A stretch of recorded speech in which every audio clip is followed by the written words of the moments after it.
Halo Hamkanian sekalian, selamat datang di Ruang Teduh Hamka Podcast. Ya, kita bersama beberapa founder Hamka di sini. Menarik ya? Ini mereka semua adalah alasan kenapa Hamka berdiri. Adidaw. Oke, daripada memperpanjang kata-kata mukadimah, saksikan.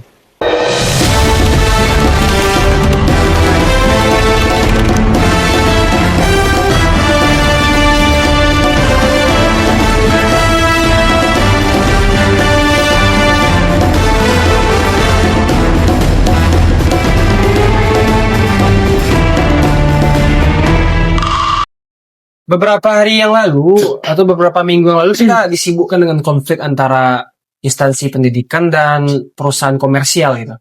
Katanya di pesantren itu terlalu berlebihan adabnya.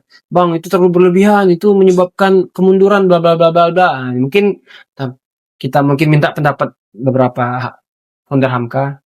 Mungkin apa sih itu tentang apa sebenarnya feodalisme yang dasarnya sejarah simpel gitu. Mungkin. Mungkin kalau kita bicara definisi apalagi sejarah ya, mungkin lebih baiknya kita serahkan kepada suhu aja enggak sih? Kan kita sama-sama tahu nih dari beberapa founder Hamka itu yang paling suhu tentang sejarah kan ini ya. Founder utama kita. Ya, kita serahkan aja langsung. Suhu ya. Suhu. Bro, dan malas sekali bikin kayak ini ya. Ya, halo Amkanian semua. Belakangan sangat sibuk tentang feodal-feodalan dan terutama di akun pribadi gue. Karena gimana ya? Gue sendiri kan niche di pendidikan dan gue sangat nggak terima gitu. Kalau ditanya feodal itu dari mana? Gampangnya feodal itu dari kaum borjuis, Pak. Kaum para penguasa yang ingin kekuasaannya itu lebih dari yang lain. Dan gimana cara melanggengkan kekuasaannya? Gimana cara agar dia berkuasa itu lebih daripada yang semestinya? Ya itulah diciptakan feodal. Diciptakanlah mulai dari budaya, mulai dari kebiasaan, bahkan sampai ke tata krama dan adab pun disesuaikan dengan keinginan mereka. Tujuannya buat apa? Agar kekuasaan mereka lebih enak, lebih terjamin, lebih nikmat gitu. Nah, ini yang belakangan itu diimplementasikan di masyarakat kita di sebenarnya udah lama sih, dan itu juga bawaan dari penjajahan. Tapi masalahnya sekarang juga mulai diangkat nih, dan alhamdulillahnya diangkat oleh Trans 7 ya kan. Dan kita cukup apresiasi Trans 7, cukup berani mengangkat, dan yang dilakukan oleh Trans 7 harus kita sambut dengan sebaik-baiknya gitu. Artinya langsung Ngeri-ngeri. langsung kita highlight gitu, dan mudah-mudahan ini bisa jadi devil advocate, menjadi pengamat, menjadi sebuah penjagaan bagi kita semua agar bisa saling mengawasi, karena lingkungan yang sebenarnya dari feodalisme itu tidak terjamah oleh media, Pak. Itu yang membuat selama ini feodalisme di tempat-tempat tertentu itu masih merajalela. Nah, kemarin kan ada itu nih. Ada Izin. Sebelum kita berlanjut pembahasannya, kita harus membahas, ada pertanyaan dalam kepala gua. Feodal itu tuh bermula dari ancaman atau keinginan. Nah, itu. Ancaman atau keinginan. Nah, misal kayak yang terpikir dalam kepala gua tuh kan feodal gitu. Feodal ini seperti ancaman kah atau keinginan kah gitu.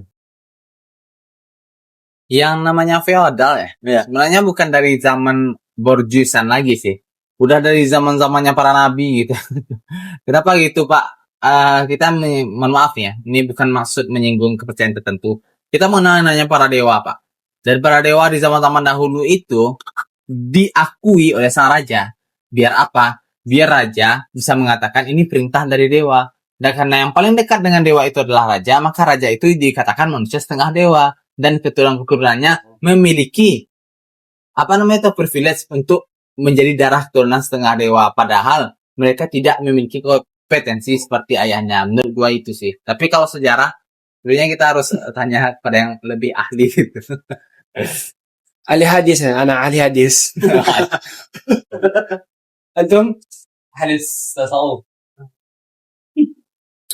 mungkin kalau kita lihat dari beberapa faktor penyebab feodalisme itu mungkin berakar dari abad pertengahan ya, dari awal mula sistem tuan tanah yang ada di Eropa gitu.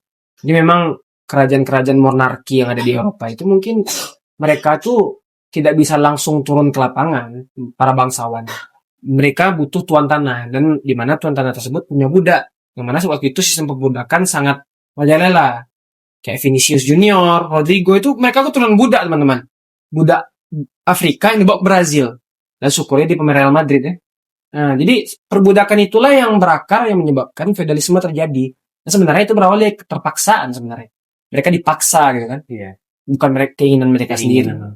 Oke, mungkin itu ya cukup untuk menjelaskan sejarah feodalisme ya. Simpelnya itu kayak sistem yang ada dulu terus jadi dipaksa. Akhirnya itu berakar sampai sekarang dibawa oleh kolonialisme. Iya. Oke. Pertanyaan selanjutnya seperti ini. Yang menarik bagi saya. Apakah yang di pesantren itu feodal? Nih orang NU nih.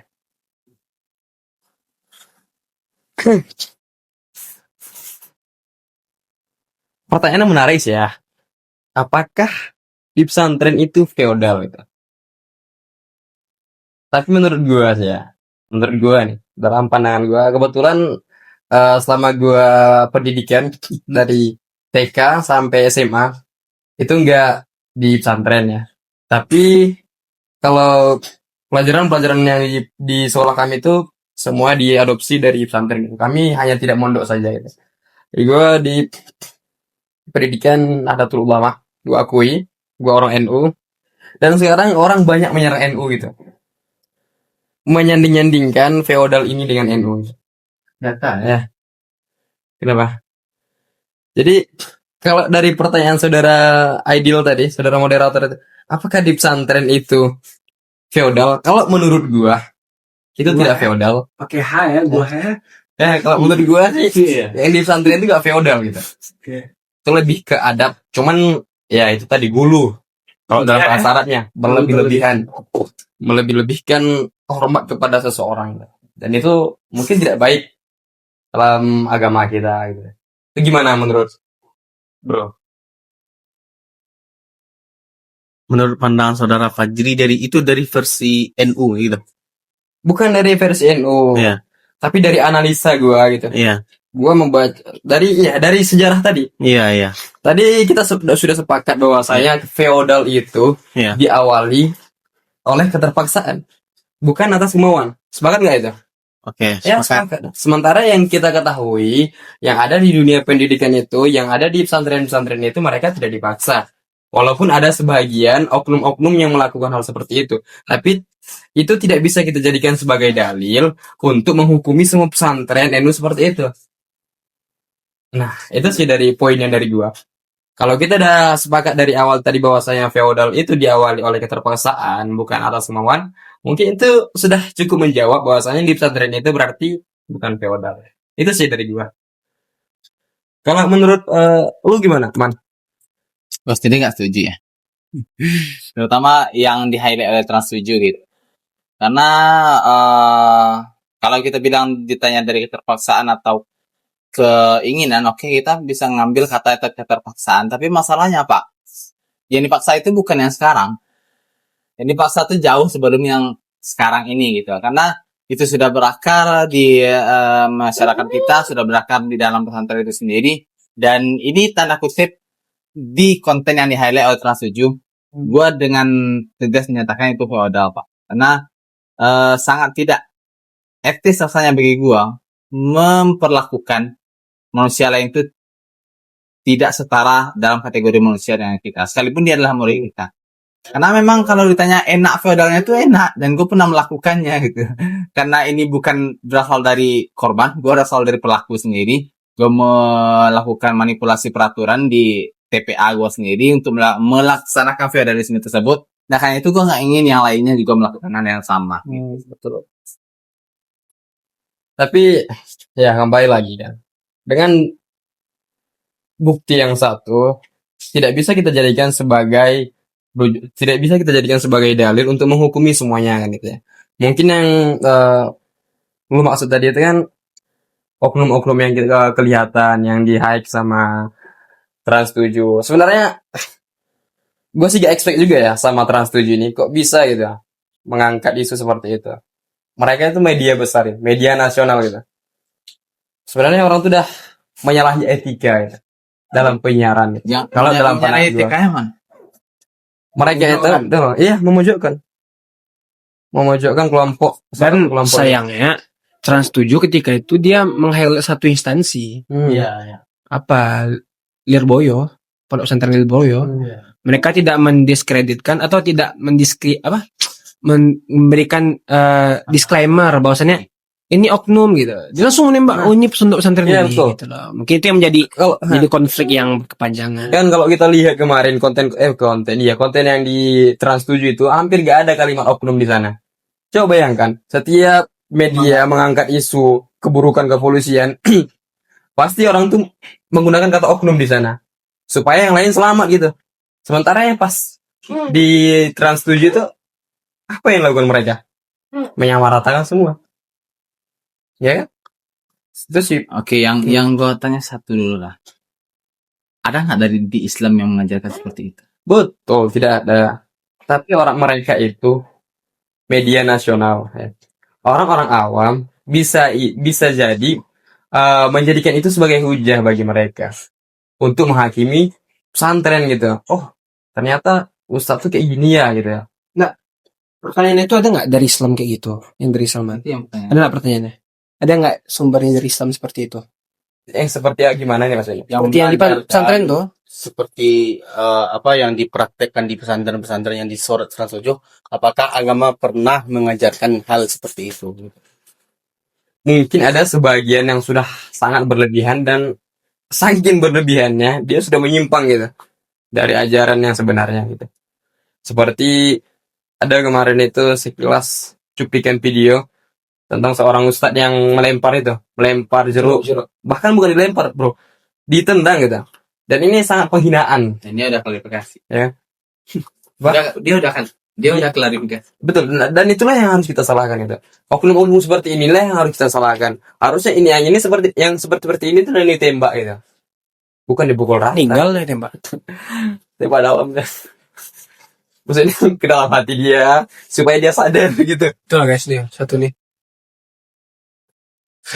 Gue pengen itu ya menampilkan data dari perdebatan kemarin. Jadi gue sempat bikin konten ngajak orang debat gitu, yang notabene itu gue nggak setuju hal tersebut dilanggengkan. Dalam tanda kutip gue highlight dua aja ya. Ini yang paling basic gitu. Jalan nyongkok sama cium kaki atau cium tangan berlebihan. Nah, dari gue sendiri nih ada dua hadis. Gue langsung bacain artinya aja. Dari Anas bin Malik berkata, ada seorang laki-laki yang bertanya, wahai Rasulullah, salah seorang di antara kami bertemu saudaranya atau temannya. Apakah ia boleh membungkuk kepadanya untuk tunduk menghormatinya? Rasulullah menjawab tidak. Nah, disambung oleh hadis berikutnya dari diriwayatkan oleh Tirmizi, yang artinya Nabi Muhammad mengatakan, seandainya aku boleh memerintahkan seseorang untuk sujud kepada orang lain, niscaya aku akan perintahkan seseorang istri untuk sujud kepada suaminya. Dan ini jelas hadis riwayat Tirmizi, sahih kawanku. Nah, ada nih data dari lawan debat gue. Mengatakan, ini ada hadis dari riwayat Tirmizi. Ada dua orang Yahudi mencium tangan dan kaki Nabi. Lalu beliau tidak melarangnya, alias beliau diam. Nah, gue sekarang masih di jurusan tafsir, dan kemarin gue bertanya kepada kawan-kawan, ini ada dua pertentangan nih, mana yang sebenarnya benar. Seakan-akan dua hadis ini memiliki kontradiksi gitu. Lalu dijawab nih, kita lihat hadis pertama, ketika mereka meminta izin, Nabi jelas menjawab tidak. Dan di hadis kedua, Nabi mengatakan, seandainya boleh orang sujud, maka aku perintahkan. Di sini katanya perintah. Di dua itu menggunakan dua kata tegas, pelarangan dan perintah. Sementara di hadis berikutnya, ini mengatakan Nabi tidak melarangnya. Nah, dalam kategori maksud hadis yang gua bawa itu memiliki kekuatan yang lebih besar untuk menciptakan hukum daripada sekedar Nabi diam gitu. Nah, ini yang membuat gua nggak expect, Cok. Apa sih alasan orang-orang ini masih mempertahankan budaya seperti itu Iya, gitu? sebenarnya kayak memang kita nggak bisa mengeneralisasi ya kejadian yang di beberapa pondok pesantren yang ada di Pulau Jawa. Sebenarnya kalau menurut saya itu memang berakar dari budaya orang Jawa yang suka sungkeman. Ah, iya. Dulu para apa? Para adipati, para sultan-sultan, Majapahit gitu ya. para kanjenengan, para raja-raja Jawa, mereka sebelum para anggotanya pergi atau lewat harus nunduk. Kalau rasa saya itu memang berakar atau itu Penyebab itu. penyebab awalnya pondok pesantren Jawa itu banyak seperti itu sih. Berarti secara tidak langsung bersyukur ya kita lahir di Sumatera ini. Enggak juga sih. Orang Jawa itu bersyukur juga. Semua orang hidup di sini bersyukur. Mungkin kalau kita lahir di Jawa, mungkin Enggak. kita bakal feodal juga kayak orang. Enggak, bukan maksudnya feodal Stop. menurut gua, karena ini ya gampangnya ya. Orang Kan gila. di Jawa itu tradisinya memang seperti itu. Kan kita tahu sendiri kerajaan pertama itu kan Kutai. Kutai itu di Jawa, alias Hindu. Kalimantan. Kutai itu Kalimantan, Kalimantan. saya saudara. Lalu Yang terbesar. yang terbesar di maksudnya Jawa. itu kebanyakan Majapahit. Majapahit. kerajaan-kerajaan terutama Majapahit dan beberapa Singasari, kerajaan Mataram. Hindu besar lainnya itu kan dari Jawa. Nah, dari sana kan dulu orang menganutnya ada kasta-kasta kayak Brahmana di bawahnya. Ya. Nah, itu mungkin yang diadaptasi oleh beberapa ulama kita yang awalnya maksudnya untuk berdakwah. Tapi ya, ketika dakwah itu selesai, tradisi itu lupa untuk diletakkan kembali di posisinya tradisi sehingga mereka menganggap itu kepercayaan. Karena orang tua kita kayak gini nih, masa kita Ya. lancang gitu. Itu sih. Dan juga kalau menurut saya penyebab tradisi itu bisa berakar ya memang karena Islam pertama yang datang ke Jawa itu bukan dalam tanda kutip bukan Islam yang tegas dalam tanda kutip ya teman-teman. Maksudnya itu di sana ketika Islam datang, Islam di sana masih memiliki toleransi yang tinggi terhadap kebudayaan. Jadi kebudayaan yang masih dianggap tidak melanggar syariat itu masih diterima. Kayak beberapa tradisi kayak sesajian yang masih dianggap itu cuma ya Ya, tadabur. kalau kita ibaratkan level, kalau pas zaman itu level 1. Level 1. Nah, kita sekarang udah di level 10 tapi masih pakai cari di level 1. Iya, ya, seperti Nah, ya, itu. seperti itulah gambaran. Oke, mungkin itulah masalah tentang apakah pesantren itu feodal. Mungkin tidak semua ya kesimpulan dari yang kita tangkap ya. Tidak semua pesantren seperti itu. Iya. Tapi mungkin itu spesifik pondok pesantren yang berada di Jawa lah dalam kutip. Kita nggak bisa pungkiri ya teman-teman. Yang maaf ya teman-teman yang ada di Jawa. Maksudnya itu bukan berarti Jawa buruk ya. Jawa baik, luar biasa. Jawa adalah kunci ya. Seperti kata Diana Idit kan, Jawa adalah kunci. Jadi memang oknum-oknum seperti ini perlu kita tindak lanjuti atau kita kaji lebih jauh ya. Dan tidak menutup kemungkinan di belahan pulau lain juga tidak ada oknum, bahkan Ya, mungkin jauh lebih besar. Seperti itu juga ya kan. Oke, mungkin itu tidak semua ya, intinya tidak semua. Tapi yang oknum-oknum seperti itu semoga Allah beri hidayah. Tapi ya sudahlah tentang feodal, kayaknya udah cukup capek juga. Berapa lebih dari 10 video gua konten bahas nih. Kita nanya what's next aja lah. Promosi. What's next aja. Apa yang selanjutnya gitu. Apakah ini harus dipertahankan? Oke. Masuk kita ke pertanyaan selanjutnya yang terakhir. Apakah sistem seperti ini yang notabene yang masih sungkeman bla bla bla itu masih perlu ya kita pertahankan atau perlu kita revisi untuk akhirnya datang sistem yang baru yang lebih efektif seperti itu? Mungkin kita lebih membedakan ya antara dua hal gitu. Ini agama, ini budaya. Nah, kita harus membedakan, mendudukkan semuanya dulu gitu kan. Nah, kalau yang berpemahaman kalau sungkeman segala macam itu adalah feodal, mungkin yang mengatakan itu adalah agama, mungkin kita dudukkan dulu mereka kan. Ini adalah sebenarnya budaya dan ini adalah agama. Kita datangi ya, kita datangi orangnya. Nah, seperti itulah. Contoh kayak ini aja. Di Minang itu kan ada tradisi makan tuh bersila ya. Bersila. Nah, sementara kan ini kalau salah mengkoreksi ya. Kalau gua nggak salah dengar, Nabi itu mensunahkan makan tuh satu kakinya menekan perut sebelah kanan agar nasi itu nggak penuh tubuh. Sementara nggak mungkin kan kalau kita di depan nenek mama nih kita angkat kaki itu nggak sopan di Minang. Menurut gua kalau diletakkan pada posisinya, tradisi itu nggak akan ganggu apapun gitu. Masalahnya yang bikin kita risih sekarang tuh tradisi itu diletakkan di posisi keyakinan, di Iya. posisi kewajiban gitu, sehingga melanggar tradisi sama dengan melanggar agama. Betul. Itu sih masalahnya. Tapi gue sedikit terpantit tadi ya sama pernyataan dari bro gitu. Beliau bilang kita harus bedakan itu antara budaya sama agama. Sebenarnya budaya sama agama tuh tidak bisa dipisahkan. Mereka ini sangat melekat itu. Kayak misal, oke lah, sekarang gue tanya. Dulu kita pas SMP, SMA itu pelajaran kita apa? Sejarah, kebudayaan, Islam. Budaya kita. Budaya, Islam. Jadi Islam itu ada budayanya juga. Kan? Bentar, maksud gua budaya yang ada di Indonesia. Kita kan fokusnya ke feodal tadi. Tadi kan fokusnya gua bilang seperti itu karena Idil bilang bahwasannya itu tuh terlahir karena masuknya Islam ke Indonesia masih melekat adanya budaya Hindu. Makanya kita yang ada sekarang mendudukkan mana budaya, mana agama. Itu maksud gua, bukan meniadakan sejarah kebudayaan Islam. Teman-teman, ini perspektif Islam ya, bukan mendiskreditkan agama Hindu ya. Bentar. Gue udah sedikit paham ya terkait permasalahan yang terjadi. Ya. Yang terbayang sekarang di pikiran gue itu gini ya, dari pertanyaan-pertanyaan yang tadi itu. Tidak semua feodal itu buruk. Ya. Tidak semua. Kalau mungkin yang feodal-feodal yang masih level ringan dia masih oke lah. Contoh. Hampir mirip dia dengan budaya. Contoh feodal ringan. Bentar.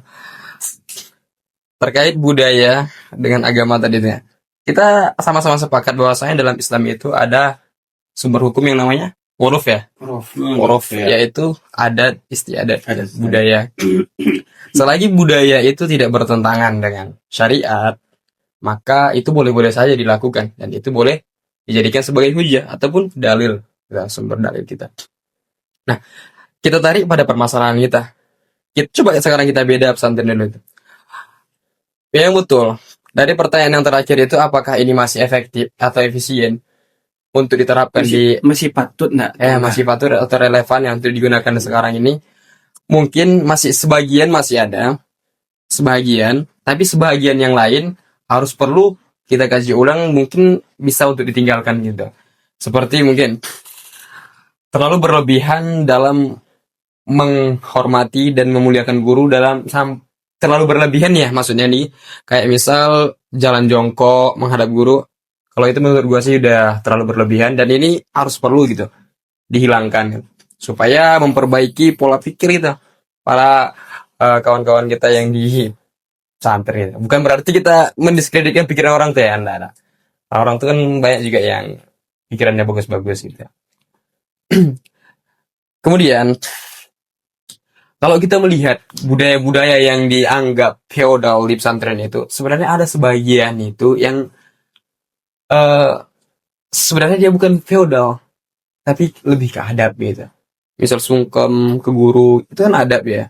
Tapi kalau dia sudah terlalu berlebihan, jadi ke gulu jadinya. Dalam bahasa Arabnya itu gulu, berlebih-lebihan. Mungkin kalau dalam bahasa Baratnya itu feodal gitu ya.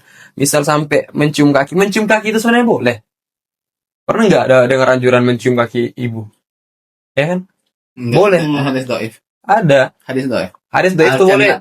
Aljan itu tahta ada menumaha kan? Mau dulu tuh hadis. Coba cek. Enggak. Cek aja. Hadis itu doif ya? Enggak, cek aja. Iya, doif. Kalau pribadi sih nggak pernah dengar hadis mencium kaki. Yang ada Mungkin kurang jauhan. Mungkin kurang jauh ya. Kurang jauhan dah. Ini udah jauh kali ya. bisa enggak? Yang ada tuh aljana tuh tahta ada menumaha. Surga ada di bawah tapak kaki ibu. Itu pun hadisnya maudhu. Yang ada tuh ketika ditanya peringkat ayah dan ibu, umaha baru umaha 3 baru ayahmu. Apa ya? Abuka. Nah, itu sih. Dan ini gua lupa bahas gini ya. Kan ada yang namanya budaya Islam. Ada yang namanya budaya Arab.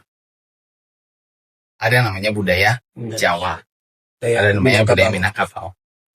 Letakkan tempat letakkan satu pada tempatnya. Kalau kata bahasa Minangkabuaynya, di mana langit di mana langit dipijak, situ langit dijunjung. Sebenarnya budaya Islam nggak ada, Cok. Nah, Islam tuh nggak pakai budaya dia. masalahnya ketika oke lah, kalau ada yang menginginkan bahwasanya cium kaki diperbolehkan atau jalan jongkok diperbolehkan.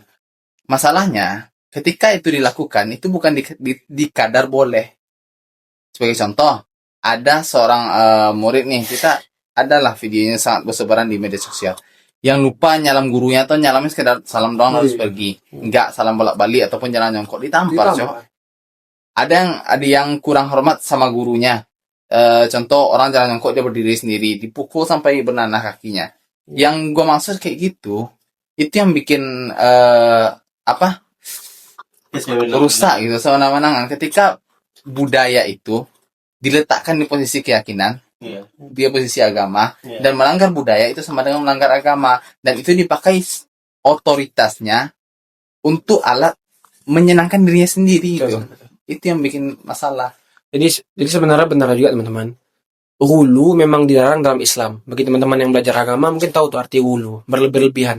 Sebenarnya Nabi pun juga pernah bilang kan, kalau ada sahabat yang memuji-muji Nabi terlalu berlebihan, Nabi mengatakan, janganlah engkau memujiku seperti bagaimana orang Nasrani memuji Isa bin Maryam. Seperti itu. Jadi Nabi juga membatasi terhadap sesuatu yang berlebihan tidak baik. Apalagi sampai memukul kalau muridnya tidak mencium tangan. Oh, come on man. Karena yang paling Nabi takutkan ya, Nabi itu kan pernah bilang, jangan sampai kalian bikin masjid di atas kuburanku. Maksudnya itu nyembah kuburan Nabi Muhammad. Itu yang ditakuti oleh Nabi Muhammad. Ketika feodalisme itu terjadi, takutnya nanti itu bisa ke level yang lebih tinggi. Awalnya boleh, lalu wajib, lalu habis itu Awalnya biasa. boleh, wajib. Nanti kalau nggak lebih tinggi lagi, bahkan gua Nabi pun juga bisa. Itu kita banyak lah melihat ulama yang seakan-akan, mohon maaf, Nabi aja kayak gini, masa dia nggak boleh? Ya Nabi bang. Ulama ya ulama, letakkan ulama di ulama, Nabi di Nabi, beda. Dan satu lagi, bang, kan kuburan Nabi dalam masjid. Yang bilang kuburan Nabi dalam masjid kurang ajar ya. Kuburan Nabi itu bukan dalam masjid teman-teman, tapi masjid lah yang terlalu besar. Akhirnya kuburan Nabi itu masuk ke dalam masjid karena perluasan Masjid Nabawi yang terus menerus gitu. Bukan kuburan Nabi ya dalam masjid. Jangan menjadikan dalih bahwasannya boleh menguburkan seseorang dalam masjid. Nggak boleh teman-teman. Hadisnya jelas-jelas tekstual, jelas-jelas secara makna dan secara tekstual sangat-sangat jelas. Jangan meninggikan kuburan sampai berlebih-lebihan. Nah, seperti itu. Oke, mungkin cukup jelas lah ya. Intinya kesimpulan, kalau ingin berdebat dilanjutkan di podcast selanjutnya. Ya mungkin setelah ini kita podcast lagi, mungkin disaksikan nanti ya. Mungkin intinya hulu tidak baik. Yang hulu itu pasti tidak baik. Orang yang terlalu berlebihan dalam agama, walaupun dalam adab terhadap guru memuja guru, menyanjung guru, menyayangi guru itu adalah sebuah kewajiban bagi seorang thalibul ilmi. Tapi berlebihan itu tidak baik, men. Dilarang juga. Setaraf Nabi pun melarang sahabat untuk hulu seperti itu. Oke. Dan kalau masih ada yang pengen ngarang, pengen ini ada dalilnya, ini ada dasarnya loh. Kami tunggu di Jumat malam. Wow. Selama lebih sebulan 2 bulan ini gue ada nih pas. Oke, teman-teman. Ya. Terima kasih. Oke. Kita berdoa aja lah. Ya. Semoga oknum-oknum yang seperti itu cepat sadar. Cepat nih umroh. Kembali insaf. Umroh mungkin umrohnya bisa 3 kali 4 kali. Untuk banyak itu duitnya itu. Ya mungkin untuk pembahasan selanjutnya boleh. Kalau teman-teman pengen request bahas apa, boleh juga. Soalnya founder Hamka ini banyak, ada 14 orang dan dari berbagai cabang keilmuan, guys. Saintis, Coba ilmu. kan? Oke. Terima kasih teman-teman. Sampai jumpa di podcast selanjutnya.